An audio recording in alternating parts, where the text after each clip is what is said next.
पण या वेळेला तुम्हाला दोन लोकांचं आव्हान आहे. एक राष्ट्रवादी काँग्रेस अजित पवार गटाचे नजीब मुल्ला आणि काही प्रमाणात MIM.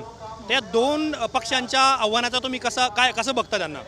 बघा 2009 पासून माझे बाबा इकडचे MLA आहेत. तो जो मुंब्र्यात बदल झाला आहे तो राष्ट्रवादी पक्षानेच केला आहे. तो ना MIMनी केला आहे ना नजीब मुल्लांनी केला आहे. तर लोकांनी बघितला आहे तो काय विकास झाला आणि त्याच मुद्द्यावर त्यांनी आम्हाला एवढ्या वेळ त्यांनी मत दिलं आणि ह्याच्या पुढेही आमच्या कॅन्डिडेट्सना ते विजयी करते. बघा म्युनिसिपॅलिटी इलेक्शन्स जेव्हा होतात त्याचे इलेक्शनचे मुद्दे हे MLA इलेक्शन नाही तर MP इलेक्शनपेक्षा खूप वेगळे असतात.